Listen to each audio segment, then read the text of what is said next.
There are moments that rearrange a life so cleanly you can see the new outline before the pieces settle. Tonight's story begins with one of those breaks. If this pulls at you, if you want more stories like this one, subscribe and leave a like. Tell us what you do in Nia's place in the comments. Now, listen. The ballroom was a map of light. Crystals hung like captive stars from a ceiling that had seen more nights of approval than anyone in it deserved. Strings of violins drew a thin, polite hunger through the air. Servers in white gloves moved like measured thoughts between tables. Nia stood by the rim of the polished floor with her hands folded over the front of her dress, the lace at her wrists catching the light like small secret promises. Her husband reached for her as if to begin some designed choreography. That was how it had been rehearsed for months. The first turn, the whisper at the ear, the slow compression of the room until it held only two people and the memory they were building. Instead, he paused, lips twisting around a name that had the weight of a private currency. "This first dance," he said, voice careful and bright, "is for the woman I loved for 10 years. The statement was a small weapon fired into the center of everything. For a beat, there was the wrongness of it, the wrong key in a familiar song. Then laughter, the brittle kind you get when people don't know whether they're expected to weep or applaud. Conversation fractured into a dozen polite exclamations. Plates were set down. The chandeliers seemed to tighten their light, watching for the next move. Nia felt the room squeeze. The skin behind her ribs clenched like a fist. She wanted to name the line in which her life would unravel, to mark it as a fissure on a map, but the only thing she could do at first was breathe. Her husband turned to the woman he'd named and bowed with exaggerated gentleness, as if performing a kindness that could pass as apology. She watched the woman's face, trying to decode it. Pity? Triumph? Relief?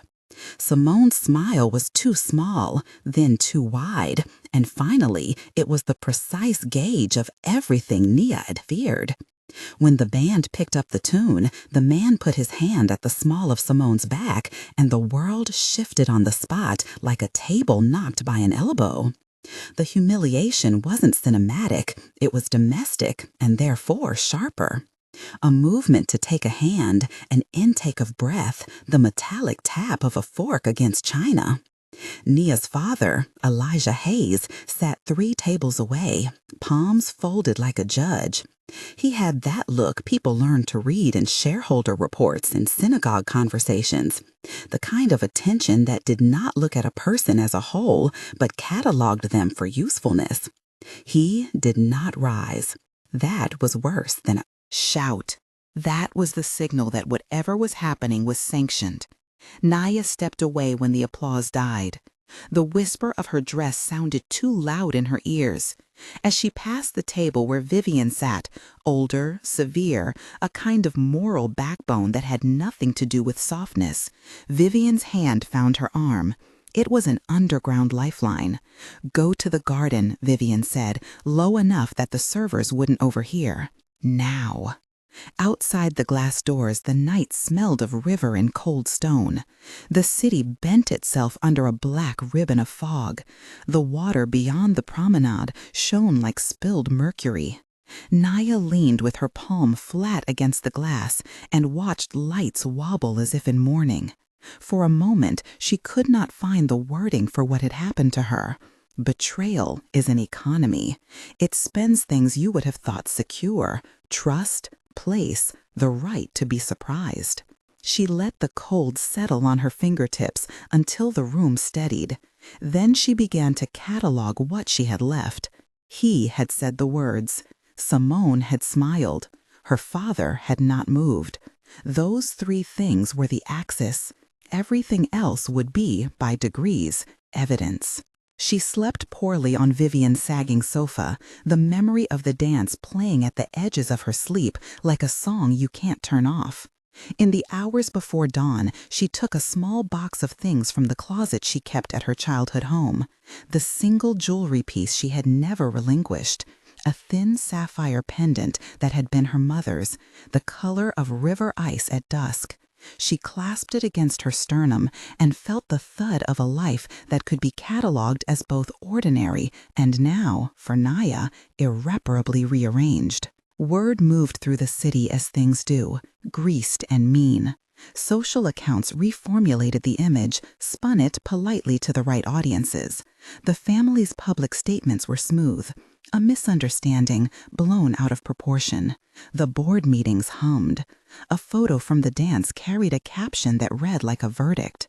Invitations stopped arriving to Naya's email. People who had been neighbors the length of a lifetime became distant, their curiosity curdling into practiced neutrality. She found herself late one afternoon at the Riverbend sanctuary she had loved as a child, an apartment Vivian kept on the edge of town for when logic demanded refuge. From the window she could see the factory roof lines like a spine of low, patient industry. She thought of all the ways a company can be a family, of votes and debts recorded in ledgers that call money by name. The first discovery came because grief is also a form of inventory. Months after her mother's quiet funeral, years perhaps if you counted the slow disintegration of any illusions, Naya had tucked away boxes of papers in the back of a bedroom wardrobe. Vivian, who kept the household like an archivist, found an envelope behind a false bottom, a ledger, small and battered at the edges, and a thin diary bound in cracked leather. There was no dramatic reveal, no thunderclap of prophecy, only the slow, methodical dawning of unease as she turned pages. The ledger was not a simple accounting of profit and loss. It had dates, batch numbers, names of suppliers, and a handwriting that alternated between the neatness of an office ledger and the cramped pressure of someone squeezing secrets into margins. The diary belonged to her mother. Its entries were an intimate map of suspicion. Mention of nurses who seemed inattentive, notes about pills taken at odd hours, a line scratched in ink that read, "Simone claims the colors look wrong today." The handwriting feathered at the edges, a woman trying to describe something that felt like betrayal without naming it. When Naya took the ledger to Andre Thorne, a man whose life had once been headlines and who now lived in a city's thin light at the edge of reputation, she expected bitterness. Andre had a cigarette smell and a wit like broken glass. He had been driven from a newspaper after a story about mayoral corruption had been silenced by legal intimidation. He kept working because investigation was part of his marrow. He read the ledger with the kind of concentration that seems to scrape the varnish off of things. "You know how to look," he said finally, tapping a notation. "See these shipments? Not the product. The QA check marks. Someone's been signing off where they shouldn't." There were patterns. A supply batch labeled for recall had been rerouted, the ledger showing a line redirected to a small warehouse outside the city. Warehouse 1, where Calvin Jasper ran late shifts and knew how to make boxes look like anything else. There were entries for payments under code names, Sapphire, Widow's Tear.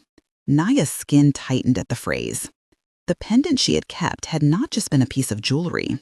In the ledger, the word sapphire sat between dates that aligned with medical bills and consulting fees. It smelled of something purchased and removed, of inheritance traded for polish. Naya had been in quality control for years, reading the fine language that turned user safety into compliance checkboxes and back into profit. She knew how a false checkmark read on paper, like a blameless signature. She also knew how quickly a flawed product could pass into lives. She looked at the ledger as if it were a body that could be read.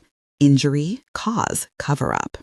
"You need witnesses," Andre said. "You need someone with reason to talk." Calvin was her first contact at the warehouse. He had a habit of rubbing the base of his thumb when he lied, a nervous ritual that meant he'd been cornered many times and had learned the physical language of evasion. He was not a villain in the romantic sense. He was tired, mortgage-heavy, and someone who had taken a side he could afford. The payments under Sapphire were exactly the kind of small money, bribes that keep people silent, cash in envelopes, meals at cheap restaurants, a job for a relative. He admitted, in guarded sentences, that pallets had been shifted, that recall stickers had been peeled and sent elsewhere. He admitted his hands had done what he was told. "I was saving for my daughter," he said at last, voice rough like the burlap sacks he handled. "You tell me no, you can survive. You tell me yes, you survive better. I didn't think." He stopped, and the shape of his regret was almost more vindictive than his crime. Evidence accumulates in small increments. Naya felt like a sculptor chipping away at an uncaring block. Her mother's diary provided motive. The ledger provided the technological seam of the conspiracy. Calvin provided the human hinge. There was one missing element, Simone's own behavior. The younger Hayes had been spry at the wedding, cocky, polished, the air of someone taught to use charm like a currency. She would not be an easy admission of guilt, not in public. When Simone collapsed, the city took a breath. It happened at a charity luncheon, an event where the family always flattered itself for the optics of caring. Simone's face went like porcelain around the edges.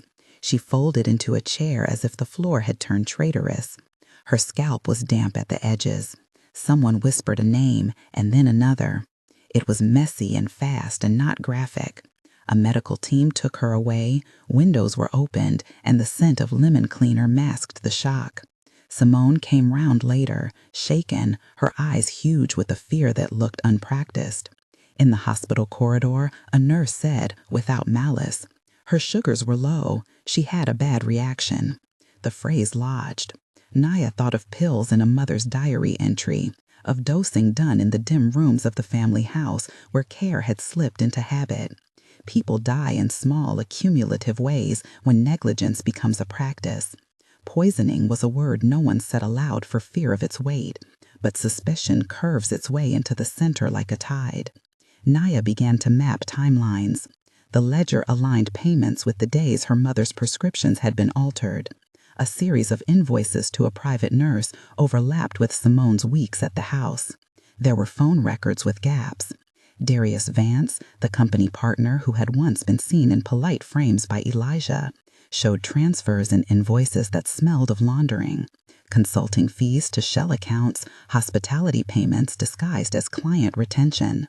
Darius had the kind of face that smiled before he was fully certain what he'd agreed to, the kind that could play both husband and lover if the scene required.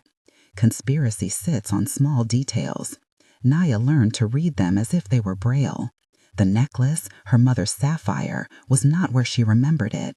A photograph of her mother on the day of a board celebration showed the pendant missing. In its place lay a smaller chain, air and pretense. The ledger's line that had said Sapphire, Warehouse 1 took on face and meaning when Calvin admitted that boxes sometimes contained more than product. Sometimes they contained small packages sent on to remote buyers. Press was the tool that could turn private bookkeeping into public law.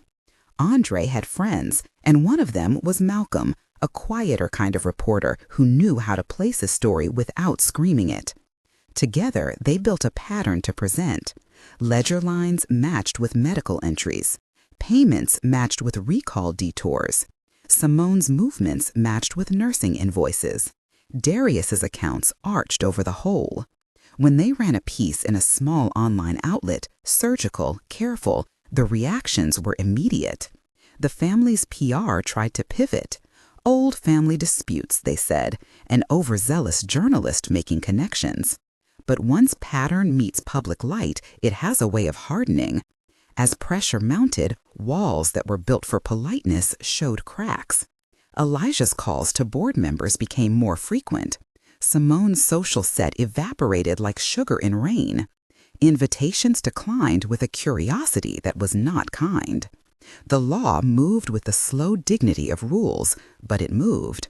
Interviews with regulators, subpoenas for records, the polite but inevitable knock of someone delivering a warrant. Naya learned to steel herself in public, to remember the way a woman can be taught to be small so other people feel bigger. She moved through meetings like a blade in velvet, soft to the touch, precise beneath. She wore black more often now, a dress that did not demand sympathy but did demand attention. The black was a discipline. She had always been good at quality control because she could see a flaw and imagine its repair. In this new life, she had to see a crime and imagine its unpacking. Vivian was the kind of ally who could lend both money and moral clarity. She kept a ledger of her own in the kitchen, small things, errands, names of people who owed favors. She taught Naya the usefulness of quiet counting. People who survive on noise forget that a ledger is a promise, she told Naya once, stirring tea. Promises have handwriting. The strategy took shape. Evidence, witnesses, media, legal trigger. Andre worked contacts to make noise that could not be shrugged off. Malcolm prepared a stream of documents that matched a narrative to a body. They were careful not to sensationalize. They presented, here are the entries, here are the dates, here is the woman who signed off on checks, here is the man who redirected pallets. They let the ledger speak with a stubbornness that was almost moral. Naya found the final clincher because she could not let small things go. In a box of linens, she found, wrapped in tissue paper, the sapphire pendant. It was not polished to the brightness she remembered. It had been buffed with a cloth that left fine abrasions, signature traces that suggested someone meant to make it appear as if it had been in a different set of hands. The clasp bore a smudge of grease identical to the mark on paperwork that had been handled at Warehouse 1. It was a trivial forensic link, a fingerprint of the domestic made legal. She took the pendant to Andre. He looked at it as if it were both relic and indictment. You don't have to drown them socially, he said. You build your case, you show the ledger in court, and you let the law do what it's for. But Nia felt the need for something more public, a place where the family's theater of respect could not be sustained by polished statements. The Founders Gala was as good a stage as any. The Hayes Foundation's annual event gathered the city's polite power at a single table. It had chandeliers and speeches and the exact brand of generosity that allowed people to forget how much power was being redistributed beneath velvet. It was the place where faces were most carefully managed, and therefore the place where a lie could be most dramatically unspooled. On the night of the gala, the chandeliers threw a brittle light over the room. Nia wore the black dress. Vivian sat beside her like a sentinel. Andre had arranged for Malcolm to have a camera planted at a corner of the mezzanine where film would be discreetly live-streamed to a network of presses. Calvin sat in a blue suit, uncomfortable and swollen with fear. He had agreed to testify, to describe the shipments, to say the words in public, and trade small safety for the escape of conscience. Nia felt in the hours before the event the cool click of ritual. She had rehearsed what she would say, not as theatrics, but as fact. The ledger would be displayed. The diary's lines would be read. The pendant would be found at the exact moment a family member attempted to put it on, as if reclaiming what they'd lost. There is a way to make revelation not a scream, but a metronome. That was what she wanted, a slow, irresistible counting off of offenses. Elijah watched from the dais as Nia approached the podium. He had the kind of calm that was either impenetrable or a kind of deathly shroud. Darius sat near Simone, eyes darting like a man who knows the stage directions for self-preservation. When Nia began to speak, the microphones caught the hush, hands stilled, the violinist's bow froze for a bar. She did not accuse with fever. She read the ledger in the cadence of someone reading minutes. On June 12, 18 boxes redirected from recall batch A free. Payment recorded, Sapphire. On July 2, nurse invoices appear under private consulting. She quoted her mother's diary. She writes, "They say it's for the best." When she spoke the line, the room felt as if it had been washed with a cold that had nothing to do with weather. People like to be polite until truth forces them to. Cameras that had once been trained on philanthropic smiles pivoted to paper. The networked feeds that Andre had orchestrated meant the ledger was no longer a private proof, but a public artifact. When he slid the sapphire pendant across the podium toward Nia, there was a second where no one moved, and then a stir like a minor earthquake. Someone in the front row murmured that the pendant had been missing for months. Other people checked their phones and found photos that confirmed the absence. Simone rose, face drained of the practiced composure she used as armor. In the pause before she spoke, you could see the mechanism of desperation click into view.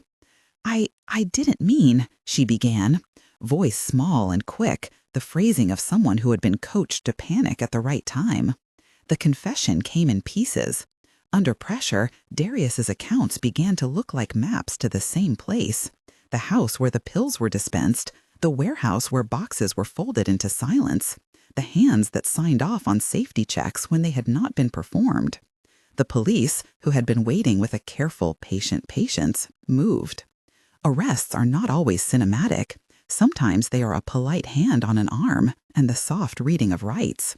But when the cuffs clicked, when the hush of the room broke into a sound that resembled relieved wind, something in the architecture of the Hayes family began to tilt. There were denials, and then a small, terrible truth. Negligence had become a practice. Profit had been preferred over care. A necklace had been bought and sold as if memory were an asset line. Simone's collapse was revisited as a signpost rather than an isolated accident. The diary's lines became keys. Legal papers referenced the ledger with the dull, terrifying precision of law. The arrests were only the beginning. Indictments followed. The trial moved with the mechanical grace of justice, deliberate but relentless. Nia sat in the courtroom and watched people she had once loved become names in a transcript. She felt the odd, paradoxical lift that comes with vindication. It solves a kind of moral arithmetic, but it does not restore what was lost. Courtrooms exchange emotions for rulings and give back something that looks like clarity. Verdicts were read in a voice that had clinical finality. Some of the accused accepted plea deals. Others went to trial, their public faces unmoored. Prison sentences and fines were handed down with legal logic that left the family estate in a tangle of trustees. The company that had borne her father's name was reorganized. Nia sat in the room where the board met while she shaped the new quality standards, her hands on reports as if feeling their grain. The conveyor belt that had once represented production now stood in her mind as a symbol of repair. She ordered a review of every process, instituted transparent recalls, paid reparations where they were not due. The factory that had been a seam of shame became the place where she, methodical, relentless, careful, would try to make restitution. In the month that followed, there was an inauguration of work rather than a party. She founded a small charity in her mother's name, a fund for worker safety and for families harmed by corporate negligence. The ribbon cut across the ribboned banner felt odd in its normalcy. Cameras came and went. People offered condolences and support, and sometimes apologies that were thin and earnest in equal measure.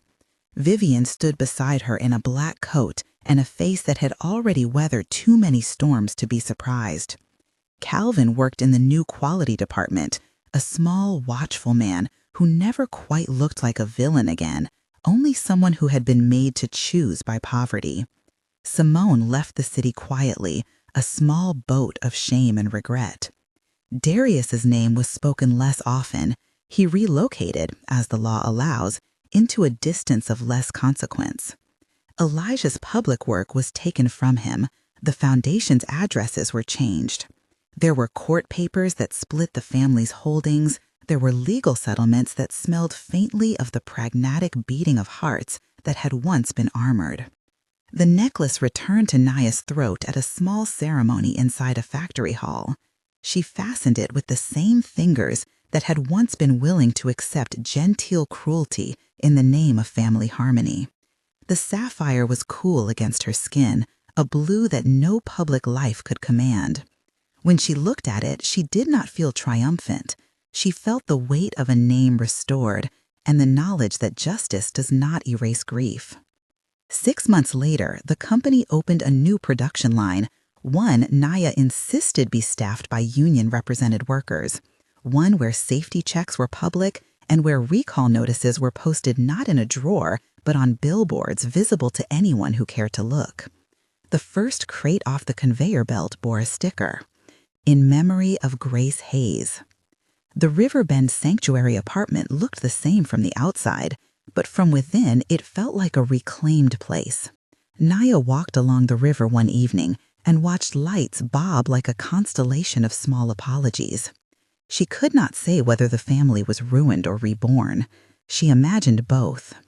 The cost had been precise and domestic, relationships that would not mend, holidays that would be awkward with absence. The knowledge that to expose truth, you sometimes have to become the thing you most feared. People asked her, in the weeks after the trial, whether she had wanted revenge. She always answered the same way, slow, as if sorting a word in her mouth. "I wanted truth," she would say. "I wanted things to be right." There are victories that look like ruins, and ruins that look like victories. Naya learned the vocabulary of both. She taught quality control classes for line workers, lectured at a community college, sat with families who had been hurt by corporate indifference. She wore black when it felt appropriate, and bright colors when a child asked for a story. The necklace was a witness to memory. The ledger was a tool for accountability. Vivian continued to count the small things in a book that smelled of tea. Andre wrote a piece about inconvenient grace. Calvin's daughter graduated high school. The photograph had a small, proud smile. On the anniversary of the wedding, the night her husband had chosen another woman in front of the whole town, Nia did not mark the date with a vow or a flourish. She stood at the window and watched a small yacht cross the river like a slow punctuation. Someone had asked her once if she would have preferred that the truth had been private. She had thought of silence as currency and dishonor as some kind of insurance. She had learned grief's arithmetic and come to a conclusion only careful with its finality. Silence is cheap when it costs other people their lives. At the foundation's office, a child once handed Nia a drawing of a factory with smiling workers and a big blue pendant in the sky. Nia pinned it to the wall above her desk. She could not say whether it was redemption or only the beginning of a different daily vigilance. She only knew the ledger had taught her how to read the world in a way that could be repaired. That night, years forward or weeks, time was now a kind of elastic. Nia took the black dress out of the closet, smoothed its fabric, and showed it to Vivian. "Not for revenge," she said, "for work." Vivian nodded because Vivian understood that clothes are for the jobs we enact in the world. When the city asked, in small, simple headlines, whether the Hayes name had been redeemed, readers could make of it what they would. Reparations were finished with legal signatures. Gifts to the charity were steady. People said that the family had been cleansed by scandal. People also said that the family had been diminished by truth. Both phrases were true in their small grammar. Nia kept the ledger in a locked drawer now, but she opened it sometimes. Not as evidence, but as a map, the way a sailor might keep a chart to remember where they'd been. She taught her team to read numbers as narratives and to know that a missing check mark can be the start of many bad things. She kept her mother's diary tucked into a folder on her shelf, pages smoothed by new fingers that read without the naive hope of earlier years. Simone's collapse was remembered as a fault line, human error, willful negligence, or something worse. The courts had given answers. The diary had given motive. The pendant had given a name. But there are always things that law cannot measure. How a bed feels in an empty house. The sound of absence at a holiday table. At the river's edge, on a day with wind that smelled of incoming rain, Naya put her hand into the water and let it close around a coin she dropped there long ago as a child. It came up cold and small. She thought of how people launch small objects into rivers, hoping the current will carry away something heavy. Sometimes it does. Sometimes it lays them bare by carrying them forward for others to find. She had wanted justice. She had gotten it in the form that institutions can provide: indictments, trials, sentences, settlements. She had wanted to be heard. She had been. She had wanted to keep some part of her family whole. That she did not get. There were costs she would bear until her own ledger closed. The sapphire caught the light on her throat as she walked back up the river path. It was a quiet, hard blue, as if remembering water was both blessing and accusation. Naya adjusted the clasp and felt, for the first time in a long while, a kind of measured steadiness. Her life had been rearranged. She had learned, painfully, to redraw the map. Outside, the city continued to make its small noises. Inside, in a room filled with new routines and old memories, Naya sat down to draft a quality report for the board that was now, in part, hers to steward. She wrote with the careful hand of someone who had learned that truth was laborious and that maintaining it required relentless attention. From the window, she could see the ballroom where the first dance had been stolen. Its lights dimmed and then blinked into night. The memory sat in her like a scar, a line that told where something had split. She would not let the ledger sit unread. She would teach people to read it with the same fierce patience that had moved her from the dance floor to the podium, from humiliation to evidence, from private hurt to public reckoning. When she closed the report, Vivian came into the room with 2 cups of tea. They sat in companionable silence, the kind that comes from shared work. Vivian's hand found Naya's, and for a long minute they did not speak. The river ran on, indifferent and honest. Out in the city, someone commented online that the Hayes story had been the sort of downfall that made for good theater. Naya ignored the statement. She no longer wanted theater. She wanted careful, stubborn repair, a company run with hands that kept tally, and a charity that taught families how to protect the vulnerable. She wanted to make sure that the first dance remembered in the world was no longer a moment of humiliation, but a cautionary tale written in law and practice. She had stepped into public light by choosing to read a ledger and to trust a diary. The rest, she had learned, painfully, was about holding space for what is broken and for what can be. Mended. The necklace lay cool at her throat, a piece of her mother's memory she would guard like a ledger's last page. If you were there when she read the ledger aloud, you would have seen how hush and proof operate together. One cannot hold without the other. It is a lesson that does not end with a verdict. It is a workday practice, a morning after, a small voice at a bedside that insists on simply checking the pill bottle. If you want to know more about how Naya rebuilt trust inside a company and the small steps she took to make worker safety more than a gesture, leave a comment. We'll share the formations that actually mattered. She began, as she always did now, with the small, exacting things. The ballroom had been cleared of its gilt chairs and mirrored columns. The chandeliers were dimmed to a soft amber. The light chosen for no reason more than it made faces honest without glare. Naya liked rooms arranged simply. She preferred people to be able to see one another without artifice. Tables were set with pads of paper, pens that clicked with a dependable sound, and a single printed page at each place. The new safety ledger, the first page of a practice she meant to make ordinary. The leadership team filled the front row. Old allies, uneasy holdovers from the Hayes era, and 2 directors whose faces had gone white at the trial's end. Behind them, employees from the factory floor, the call center, from benefits and reception sat in lines that tried to be equal. Some had come because they were required, some because they had questions that could not wait for another quarterly meeting. A woman from security wore work gloves with a faint film of engine grease on the fingertips. A woman from accounting had a baby carrier folded in a tote beside her. Rosa, who had once worked nights and who had, at the worst moment, refused a request, pressed her palms together and did not look away. Naya rose with the ledger open in her hands. She did not want the moment to be dramatic. There was no speech she had practiced to be performance.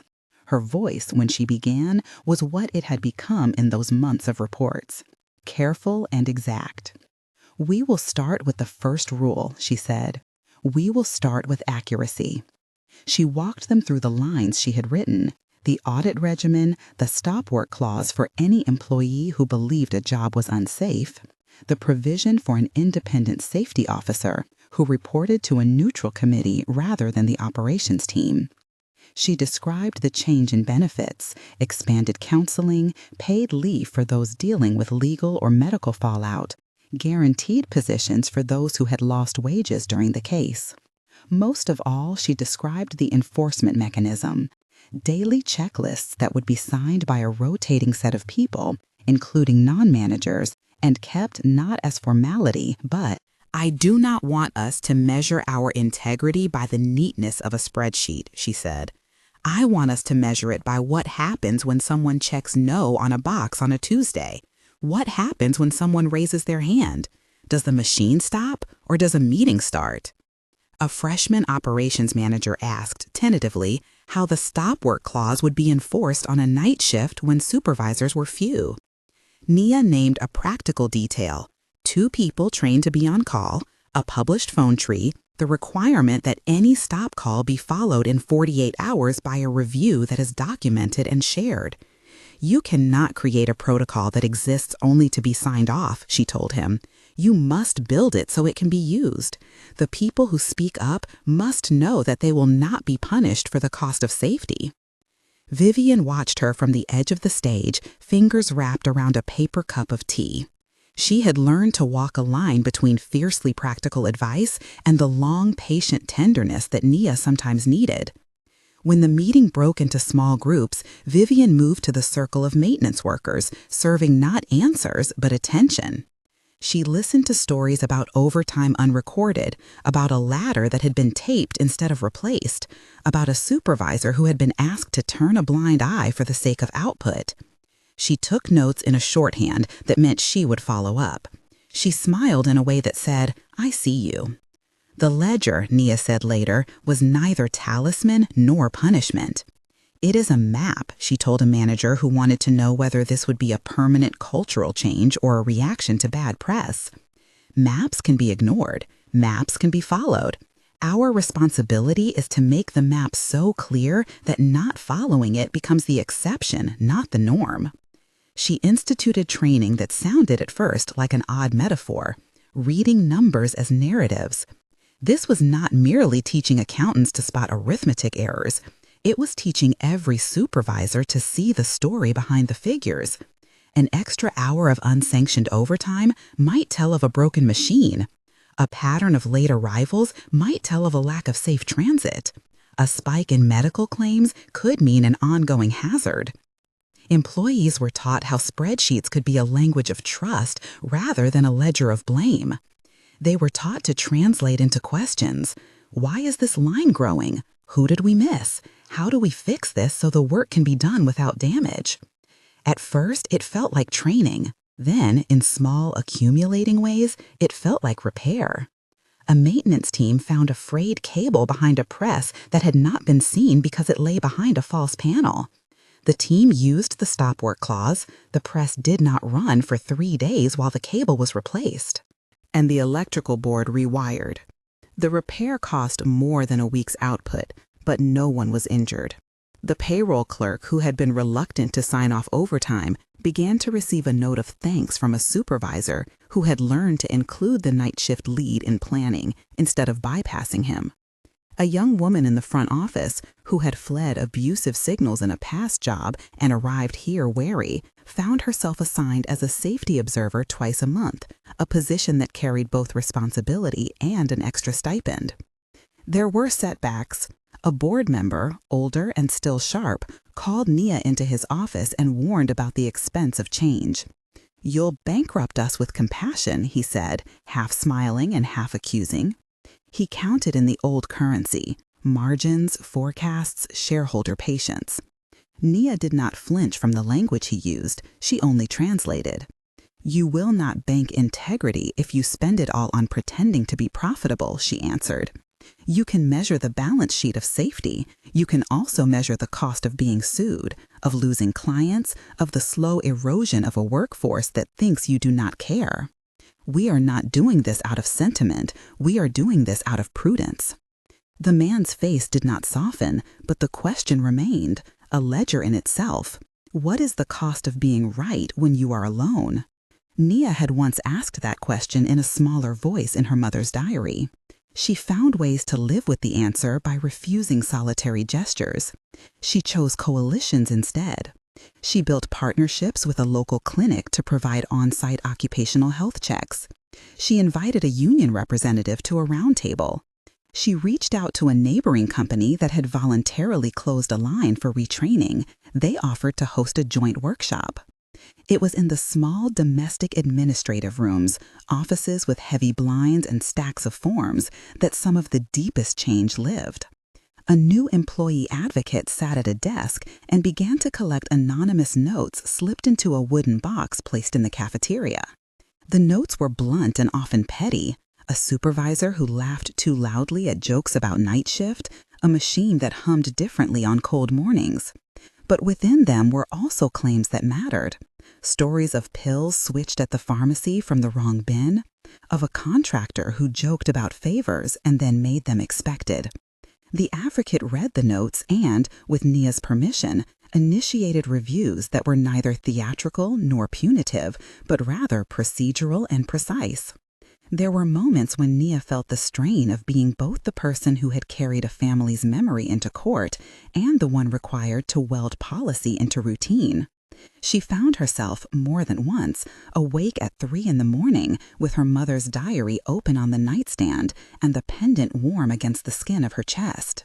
She had not yet returned to the river to throw anything away.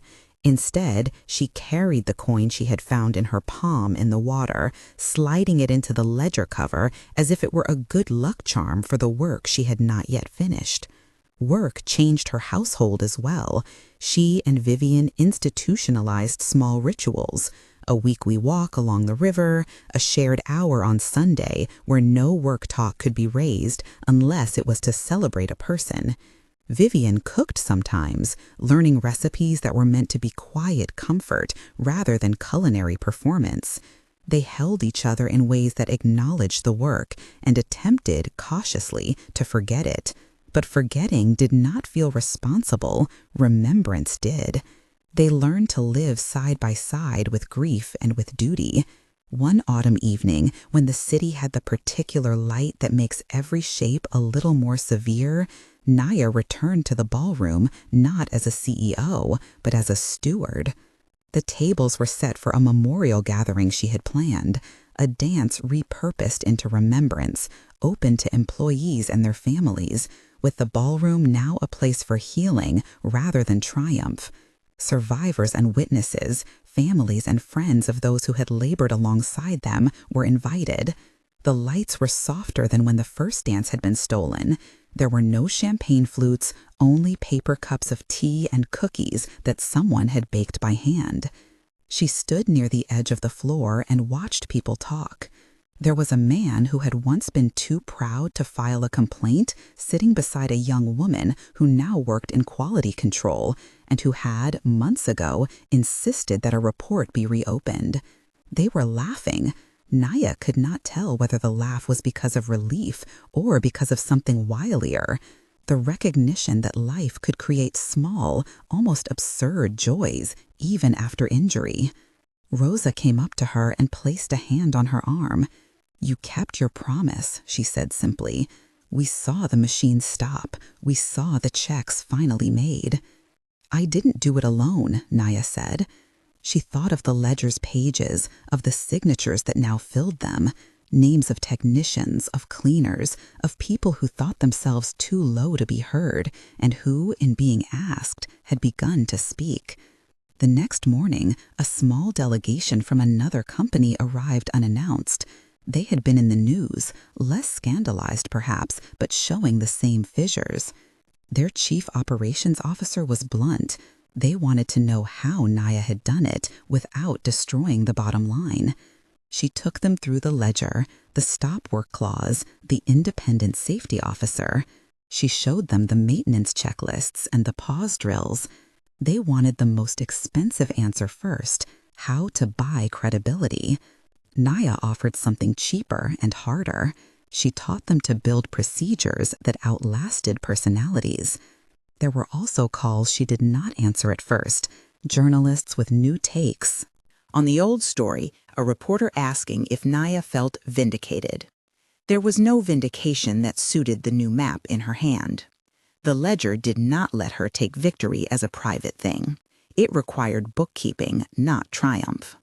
When she finally spoke to a reporter, she said, "Justice closes some doors, but it opens a worksite.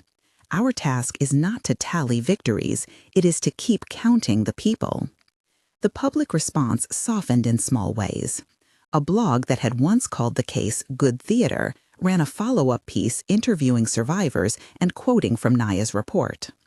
Comments under the column were mixed. Suspicion never disappeared, but more readers now asked about the practical steps than about the spectacle. Naya read them sometimes, but not compulsively. She preferred to measure the work by the ledger's pages and the faces who crossed the factory floor. Not every change was popular. A segment of staff resisted the redundancy of multiple sign-offs.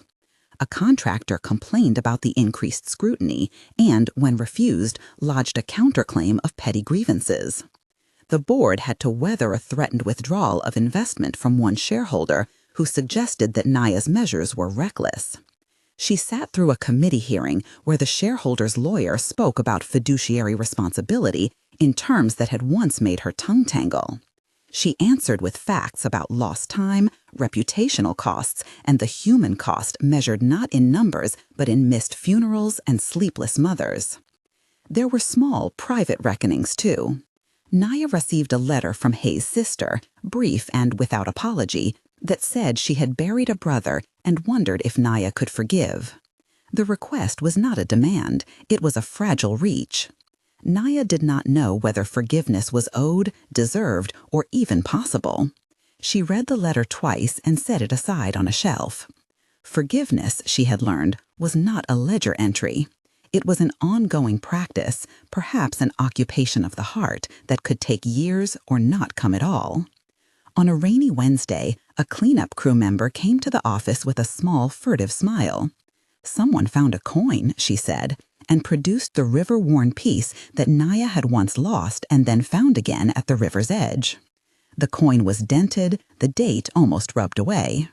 "You dropped this," the woman said, handing it across the desk as if returning a blessing. Naya held it, fingers tracing the edge worn by water. She thought of the children throwing objects into water hoping to be free, of the way currents either swallowed things or carried them forward. She slid the coin into the ledger where the margins were empty, as if marking not an end but a continued accounting. The ledger would have many more pages. At the close of the week, she sat at her desk and wrote a short note to the employees who had worked the longest hours. It was not a formal memo. It was a letter, honest and not grandiose, that said, "We are learning."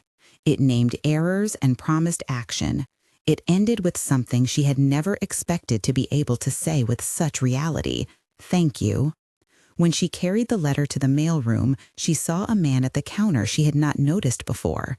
A young father who had joined as a temp and who had spoken at the memorial about how steady a job made his daughter's tutoring possible. He held a small drawing, a child's picture of a house with many windows. He saw Naya and smiled with gratitude that did not demand anything in return. That night she walked the river alone. The city breathed with distant engines and warm light. She let the pendant rest against her palm and thought of the ledger's last page, of the neatness she had tried to find for the sake of memory. She did not expect closure. What she felt was a kind of continuing obligation, a steady work both public and private.